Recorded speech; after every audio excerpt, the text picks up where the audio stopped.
Hello. Can safety-critical systems be developed using agile methods?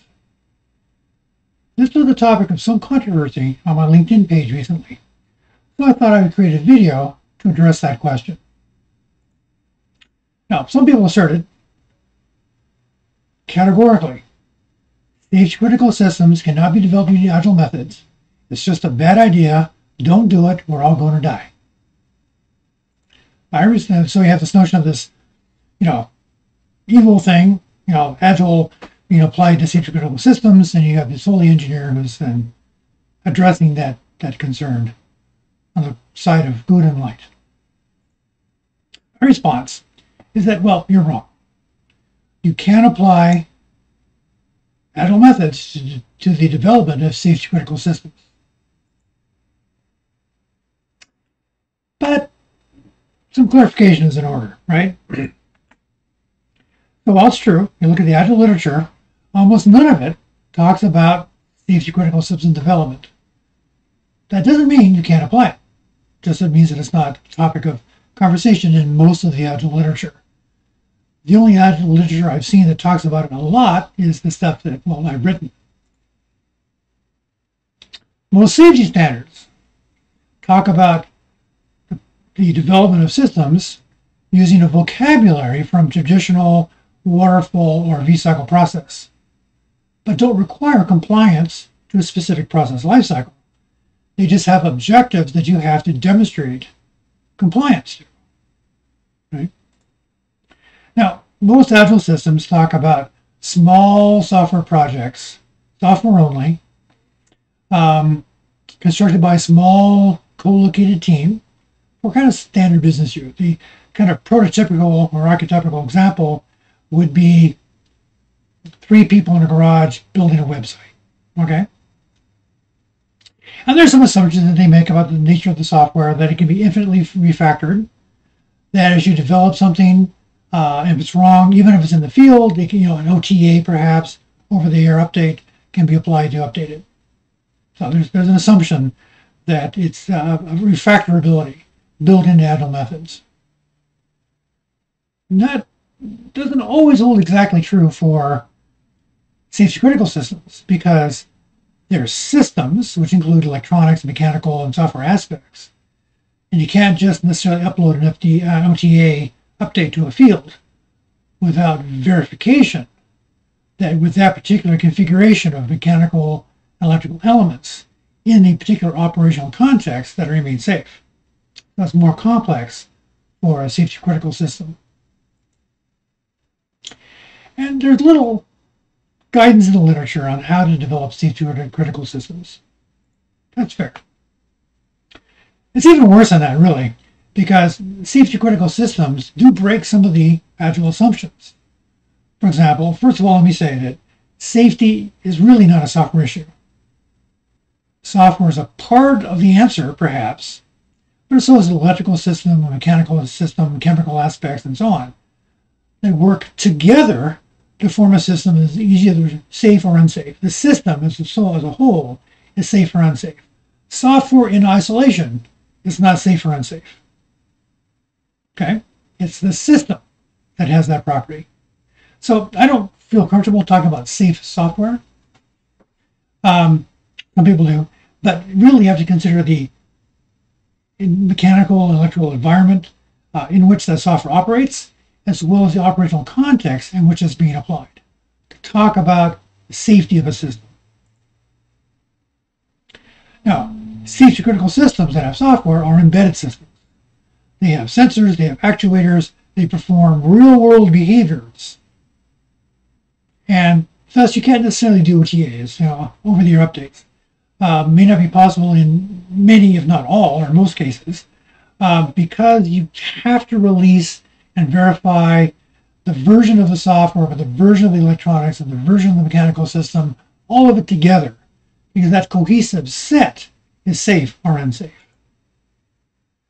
Systems are furthermore not infinitely refactorable. When you have to refactor the electronics, we call that a recall, and it's go back to manufacturing. Software is fairly refactorable, but there is a certification process you must follow in order to verify releasing or certification for release of a system in a safety context. And so you have to verify the software and the version of the hardware together. Development process, environment cleaning process, must be demonstrated to meet the objectives of relevant safety standards. So these standards have objectives. And whatever process you follow, agile or non-agile, you have to demonstrate that the objectives can be met using the process that I'm putting forth. Then you have to then do those things, and you must provide evidence that we did those things. And that's the extra overhead that you don't find in a non-safety critical system. Even more than that, some agile literature actually de-emphasizes or even discourages some of these necessary activities, including design. You'll see some agile literature talking about, emergent design. Due to the implementation, designs will emerge. Well, typically not good designs. I don't believe, big design up front, right? That's what I'm saying. But some design up front, and you change the design as you discover more, okay, but you need to then go through a process to ensure the design remains safe. Design justification. All the safety standards require design justification. If you've got some feature in your implementation or your design, it must be there to realize requirements. You can't just add stuff because it's cool, because some stakeholder said, I think I'd like that. You have to have requirements for it and demonstrate compliance with those requirements. You need to define a process. You can't just travel light with post-it notes and call it good. You have to have a defined process, and then you must provide evidence that you followed that process. You also have to demonstrate your defined process meets the objectives of the safety standard. You have to provide detailed traceability, more on this later, but you do have to define how these different pieces of engineering data relate to each other, how software requirements comply to system requirements, how designs realize the requirements, how test cases realize the designs, how implementation traces back to the design elements. All of that requires trace links. Requirements. You've got to do formal requirements. User stories by themselves aren't good enough. Test coverage analysis. Kind of sort of works. Look, I've passed some test cases that roughly, explain what I want to do. Again, not good enough. It's not bad, but it's not good enough for safety critical systems. Analysis in general is poo-pooed. The truth is in executing software. That's the truth, right? In safety critical systems, that's not the case. You have to actually do analysis to demonstrate adequacy of your requirements, that in fact they'll meet the need, that in all cases you can meet your deadlines, that sort of thing that's necessary. And that leads us to performance measurement requirements. All safety critical systems are hard real-time systems and need to demonstrate that they act in the right kind of time frame. So what about emergent design? Yeah, don't do that. Plan your design, at least partially. Now, you don't want to plan beyond your fidelity of information, and designs may morph as you uncover more information. That's okay. But this should all be in accordance with your process plan, as called out in your plan for software aspects of certification, or your PSAC. What about user stories? User stories are great. It's a great way to think about developing your system. User stories, use cases, that's fine. But as a pilot, I want to control the rudder with my foot pedals so that I can aim the plane in the right direction. Isn't good enough for a safety critical design, okay? You need to have formal requirements that can trace to those use cases and user stories. That's okay. You can still develop and use user stories. They still add value. But by themselves, they're not adequate. What about traceability? Oh yeah, we need some of that.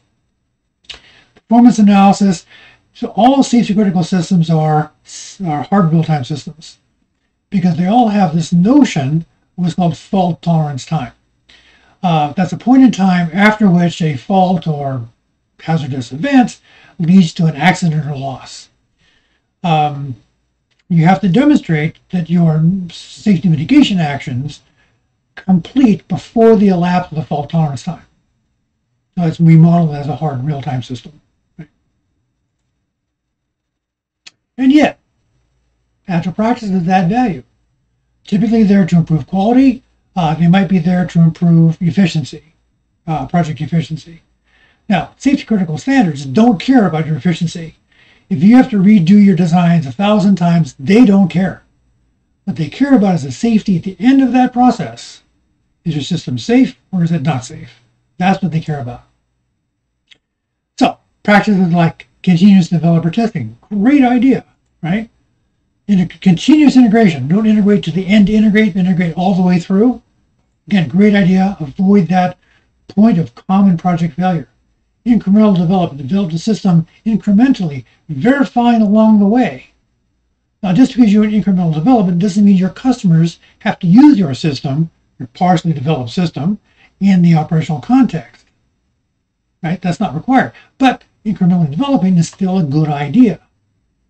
Test-driven development means that you're defining your test cases and applying them as you develop your design implementation. Again, great idea.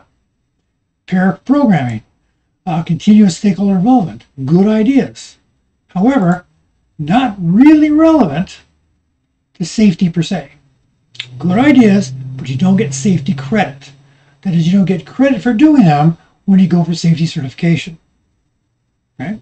So they're a good idea in principle, and I recommend you do them. Despite that, you will not get credit for doing them when you go for safety certification. So, Agile brings value to the development process, and that's a good thing. But the practices by themselves are largely inadequate for the development of safety-critical systems. So we have to augment our Agile practices with additional practices that achieve the objectives of our safety standards. Or if we have practices, we have to demonstrate those practices meet those objectives. As long as that's done, you can be as agile as you like. So with safety-critical projects, you have some overhead. You have to demonstrate, you must plan to do the right thing, you must do the right thing, and provide evidence that you did the right thing. All of that is overhead over a kind of a non-safety-critical project. So in my experience, the development of safety-critical systems is anywhere from 3 to 10 times the effort of non-safety-critical systems. And that depends on a variety of factors, such as the degree of safety criticality, the rigor of the standard, how much experience you have, what sort of infrastructure you have in place to create these work products, and so on. So let's consider one such standard, DO 178. It's a software standard for avionics software. There are 5 levels of severity of which you would consider impacts of software, everywhere from all the way from E, meaning no effect, up to A, everybody dies. There are, in DO 178B, 66 objectives. And DO 178C, there are 71 objectives. There are 4 addendum to that standard. DO 331 is the one I work with the most for model-driven development. It adds additional 12 objectives. So if you're using models, either specification models or design models, it has some objectives to help you realize the 71 objectives in the main standard. If you want to use tools, and everybody does, there are objectives you have to achieve for tool qualification. And broadly speaking, these fall into 2 camps: tools that can introduce faults and tools that have responsibility for identification of faults. And they have different objectives over the 2. The latter are much more rigorous objectives. And then there's a standard for object-oriented technology, and another one for application of formal methods. If you want to know more about these standards, you can get the standards themselves. A little hard to read and understand exactly what's intended. That's why there's books like the one by Vance and Tony here talk about the standards in some detail. And that's why working with your certification agency, your DERs, your designated engineering representative, is so important to make sure if you have a plan for achieving an objective that the certification agencies agrees it's adequate for the need. So D178 is used for all avionics software, flying in the US, in Asia, in Europe. There are aircraft flying in China that don't adhere to the standard for a variety of reasons. Now, for safety assurance, what you really want is to show that the software or a system can be deterministically guaranteed to not cause harm. That's a really high bar. So instead, what this standard focuses on is process assurance. So identify a set of processes that you have to have in place with objectives, with the notion that if you meet all of these objectives, you will address all of the safety concerns of your particular system. So that's the perspective of the standard. There's a bunch of lifecycle data you have to create. You can think of them in terms of documents if you want. Okay, PSAC we talked about before. It's the plan for your software aspects of certification, how you're going to demonstrate compliance, create all the engineering data necessary to demonstrate compliance, how you're going to produce that data, at what points, and so on. This is your plan for what you're going to do. The SAS, the Software Accomplishment Summary, is basically a restatement of, that we followed the PSAC except for these points, and this is where we did this differently for whatever reason. Here's their justification, and so on. And there's a lot of other information. There's a bunch of plans you have to create, standards, which are, you can think of guidelines, like well-formed guidelines for requirements or design or code. There are verification cases and procedures, verification results. There's all kinds of engineering data. Some of these you might not create in a non-safety critical environment, so they are overhead in that sense, right? Additional work that you have to do to create that engineering data. So I don't think of them in terms of documents. I think of them in terms of engineering data. They're held in tools, such as modeling tools, that have to be traced, and you can produce documents from these if you want to. There are other relevant standards, 4754, which is a system engineering standard, and 4761, which is the safety assessment standards. I deal with that one quite a bit. And there are other related standards as well. So let's talk about the required lifecycle processes. First off, let's talk about the systems processes. So there's system requirements, functional hazard assessment. I talk about that a lot in various presentations on our website.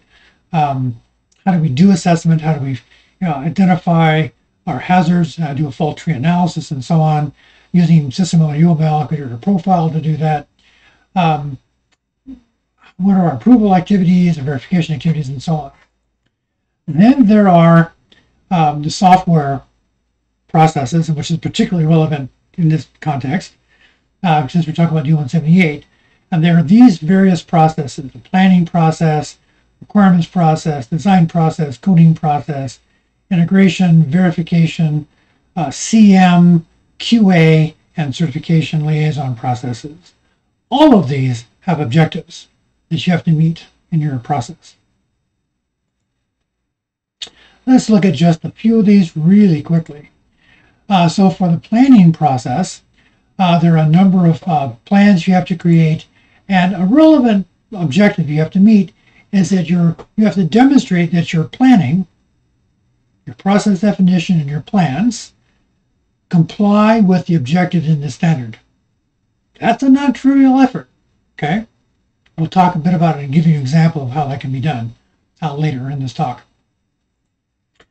The next one has to do with the requirements, and these requirements, both the high-level requirements, these are software requirements in this context, and then there are you have to create an architecture, so you have to explicitly represent the architecture, and you have to, in fact, have trace links between the architecture and those high-level requirements. Furthermore, you have to develop what are called low-level requirements. Well, that's design. That's your software design in this context. That has to trace to your architecture and trace to your high-level requirements. And for that matter, trace to your implementation and your test cases. It's all connected.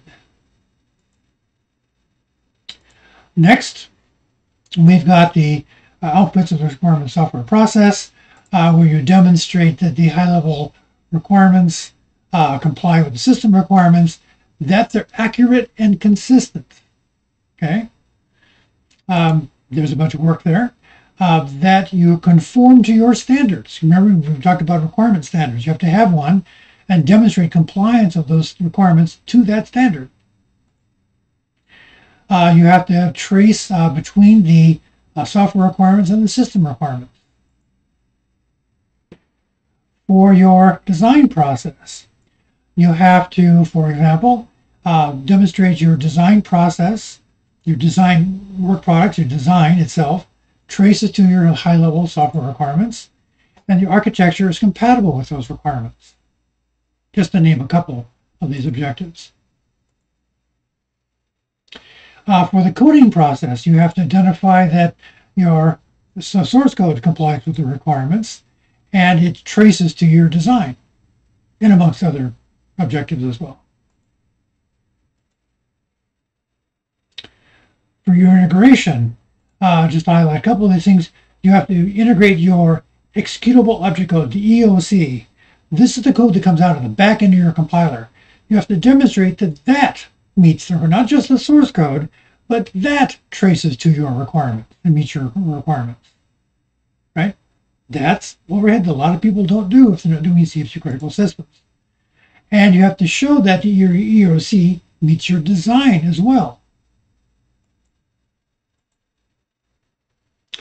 For your verification process results, you have to show that you've got test coverage of all the requirements. So every requirement shows up in a test case somewhere adequately.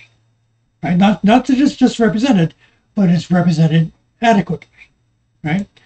In addition, you have to demonstrate that the coverage of your design is met, as well as your source code, and that you have adequate coverage. And so this is the place where a lot of testing, not just agile testing, but testing in general, is completely inadequate. Even structure coverage, showing that every line of code is tested in some test case, goes far beyond what most people do, frankly. Right? So that's the lowest level of coverage that is talked about in the standard is structured coverage. The next level up, decision coverage, we've got if or else. Right? You have to demonstrate both of those, which is more complete coverage than statement coverage. Then MCDC coverage, that's where you've got, if you have a conditional statement with independent clauses, if x is less than 10 and y is greater than 16 and z equals 0, then do this. Well, you have to independently vary each one of those independent clauses and show the right thing happens. Right? You have to show the structure of all your data coverage. Your data coupling, data coverage is also there. So if you've got a range of values and extent, you have to show that you've met the low end of the value and the high end of the value and the mid-range using maybe some statistical testing. And if you require some particular precision to information that you have introduced errors and you don't have error propagation. A lot of stuff that isn't typically covered in your standard agile testing or traditional testing too, for that matter. For your CM process, you have the set of objectives that you can reliably go back and identify which version of a defect or a feature is found in which version of the software. For the QA process, you have to have a QA process, first of all. You have to demonstrate that your plans comply with the objectives of the standards, that your plans also were performed properly, and you trace back to your performance and provide evidence of that as well. For your certification liaison process, you have to show that you did what you said. You had a plan. This is how we're going to do certification, and you followed that plan. And if you didn't follow it, you have to identify the points at which it wasn't followed and provide adequate justification that that was okay in this case. Right? Your software accomplishment summary, your SAS, right? So that's additional objective that you have to meet that you might not have to meet in a standard Agile project. So what do you do about it? Well, take your Agile process as your base process and then augment it with practices that support all of the objectives. In planning, show how your plan, your process, will get you certified. Do the things in the right way and provide evidence that you did that. And remember, you can't back annotate this. You can't, after the fact, create evidence. You have to create it as you did the work, right? You have to define a process that meets the objectives and work with your certification agency that we're planning to do things this way. Is that good enough, right? Get their agreement early on, really. Avoid that problem. I know an agency that planned to do this at the end. They were building aircraft. They had to throw away their designs and redo them, and they finally decided, fine, we'll fly, in China in this case, without UN 78 certification. They had planned to sell in Europe and the US, and they couldn't do that because they didn't do this part right. Don't do that. You have to then enact your process, right, properly, and provide evidence that you did that. Do traceability, demonstrate that all of the different engineering data is consistent and is all mapped together, and demonstrate compliance. So there's nothing about these standards that says you can't develop this engineering data incrementally. You can't apply your test verification results incrementally, right? And then as refactor systems, you have to retest anything you refactor. That's true, right? But how you develop the data is not so critical. What's critical is that you had a plan, you followed the plan, and the plan was demonstrably adequate for meeting the objectives. Given that, you can do it in an agile way. So, with regard to agile practices, a lot of these agile practices improve quality, or they provide efficiency. They're a good idea, even though you don't get certification credit. Unit testing. Now, this also applies to traditional processes. Unit testing is just a good idea. It improves quality. You don't get certification credit for it. You only get credit when the tests you apply are requirements-based. That this test tests and verifies this particular requirement or this set of requirements. If you just do things to do general testing, while it's a good idea, you don't get certification credit. And a large amount of the test-driven development tests are of that ilk. They don't explicitly test requirements. Still a good idea. Do that. But understand, you still have to do requirements-based testing. Continuous testing. Testing all the way through. Don't save up your testing at the end.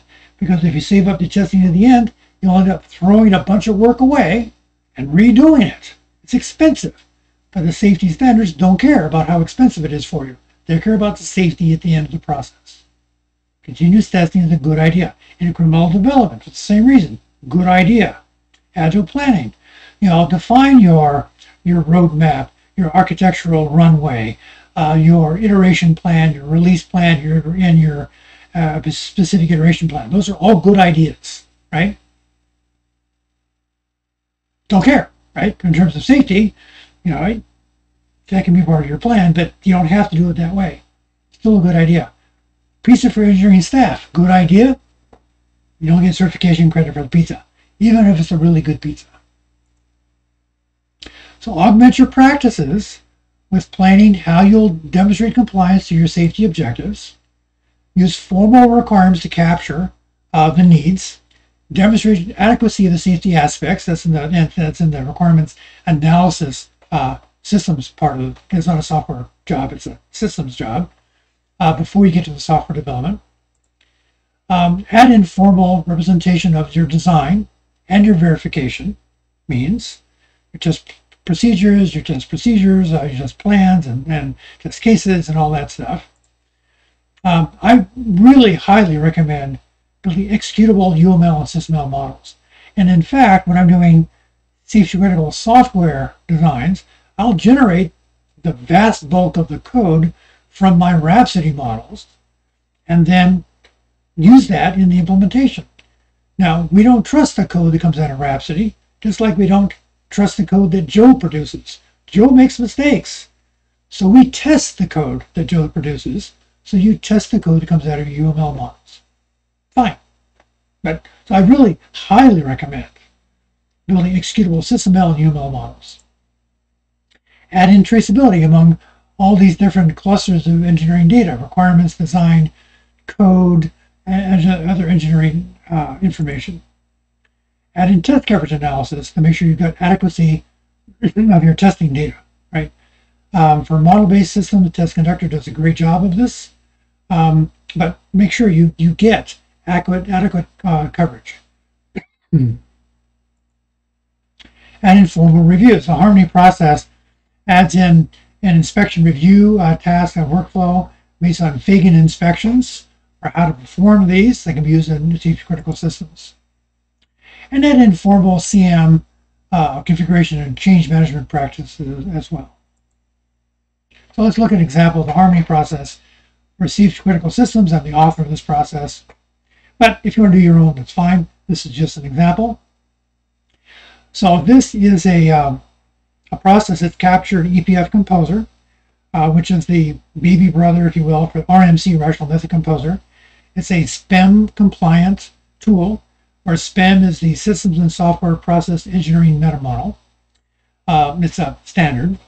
The tool itself captures your process assets, and then when you generate code, you can get a website which describes your process and all the process metadata. Right? And that's what this is. This is the definition of the process, the Harmony process for critical systems.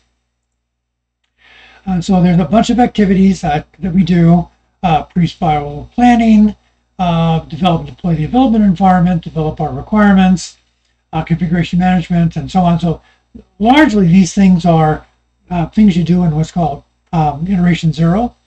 The stuff you do before there's stuff to do, kind of. Some of these are done in parallel with the iterations. Here, the microcycle or the iterations where you incrementally produce this is the software process of the software.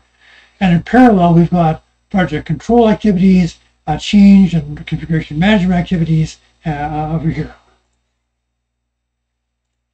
So we've got our iteration 0 activities, and then incrementally we have this repeated iteration activities where we do iteration planning. So the iteration might be a week long, might be a month long, but it's some iteration that you're producing. Then we detail the requirements in detail. From that, we do our use case, user story analyses, and then we do the design and code developments for the kind of detailed design and the architecture. In parallel with that, we're getting ready to run V&V at the end of the iteration, and we're doing incremental continuous integration as well. So every day we integrate the stuff that's done so far and demonstrate that it works together.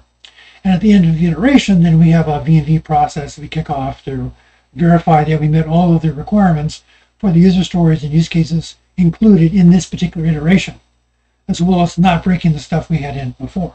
And we do this a number of times. So it might be 10 iterations, 15 iterations, whatever necessary for your project. So in the definition of the process, I've captured the standard for this. In this case, we've got the DO-178 standard.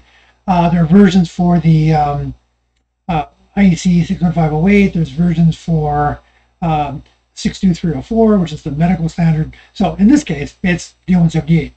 So I've captured the standard objectives as elements in the process. So here's an example. Here's the objectives. These are the classification of the objectives around the different processes we talked about. These are all hyperlinks. Click into that. I did get permission from RTCA to render that in this process, so thank you, RTCA, for that. And as we go into those planning processes, we see the specific objectives for each one of those. These are hyperlinks. They take you off to a description of that objective. Within the objectives, then, we have hyperlinks into the process elements, the workflows, the tasks, the roles, the work products, the various guidance, and the tool mentors, the guidance, the exemplars, and so on, that demonstrate compliance to the objectives. So these are hyperlinks into that process definition. So for any objective, I can say this is where this objective is met by this process. Okay, so that's how I demonstrate adequacy of the Agile process for meeting the various objectives. You can also look at it from the certification objective level. So different levels of criticality have different sets of objectives. So for example, I can say I want to do software level C certification. These are all of the objectives with which I must comply. And they must be represented in my plans and in the evidence that I produce. Other documents, so we talked about modeling standards, requirement standards. If you go to my website, bruce-douglas.com/papers, there's some modeling standards. These are called out for in DO 331. I've got a system engineering modeling standard and a software modeling standard. And a lot of people just take these and use this as the basis for their own, or they use it as is. I don't have a coding standard. MISRA is commonly used as a coding standard, but there are other standards that can be used. And by the way, one of the comments on my LinkedIn feed was that, I didn't talk about DO MISRA, so how dare I talk about safety? It's a little bit like saying, you didn't talk about the color of the car. Everybody knows yellow cars are safer, therefore it's not a safe car because you didn't even talk about the color of the car. MISRA is not a bad idea. MISRA is a good idea. I like MISRA. However, it's a tiny, tiny part of the safety aspects of a system, or even safety aspect of software.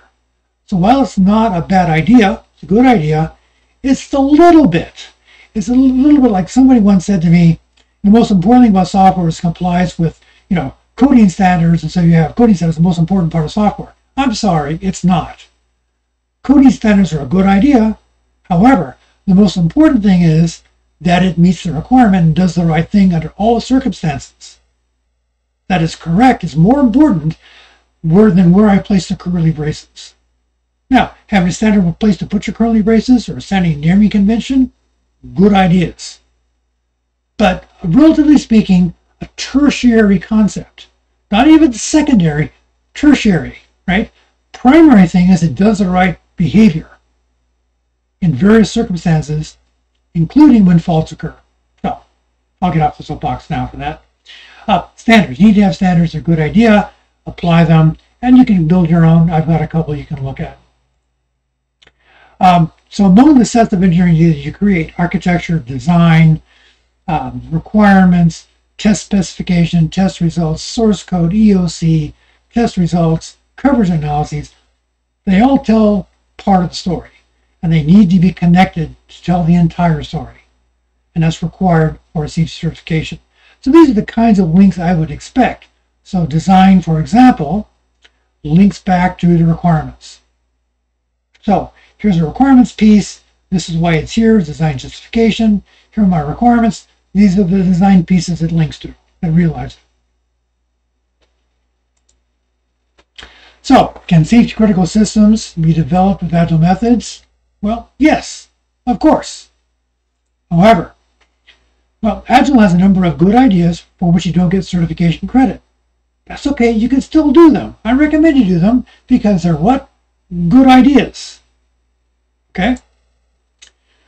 However, having said that, for most Agile practices that are considered to be Agile, right, they are insufficient to realize the objectives from your safety standard. So that's okay. Still use that base process, just augment it with practices that achieve those safety relevant objectives. Work with your DER, your designated engineering representative, or your certification agency from the outset to make sure that this is what we're planning to do and is in fact adequate to meet the need from the certification agency perspective. Save yourself the grief. You can have the best of both worlds. You can use Agile methods that bring engineering and project benefits, and you can create safe systems that are certifiable under different standards. So I hope this talk was useful. If you liked it, click the like button. If you want to see more, click the subscribe button. I am planning to put out more presentations and discussions of topics that I find interesting in my engineering life. I hope you do, and you might. So there are some references here in the Agile System Engineering book. This book is about system engineering using modeling and doing that in an agile way. It's based on the premise that one of the key ideas of Agile is that you're never more than minutes away from demonstrating that what you have so far is in fact correct. Okay, how do I do that for system engineering? If I have document-based system engineering, it's pretty hard to do that. The only thing I can really do is inspect it. I can look at it and say, yeah, that sort of looks okay, that sort of looks okay, fine. That's really inadequate. So the premise is that models are crucial and critical to the application of agile methods to system engineering. And not just models, but executable, well-formed, computable models. So that's kind of basis behind that book. The Real-Time Agility book is about applying models to development of real-time, safety-critical, high-reliability software based on the Harmony process. There's also Harmony for Systems that talks about it here. The recently released Agile Model-Based System Engineering Cookbook takes all these practices, models them as recipes that you can apply for different engineering, system engineering processes to achieve your engineering process goals. And so that's a book that's just released in April of this year, 2021.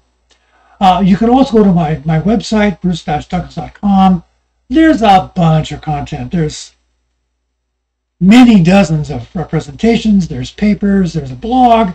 There's forums. There's a lot of information you might find of interest. So I hope you found this interesting. And stay tuned to the channel. I'll be covering more topics of interest. Thank you very much.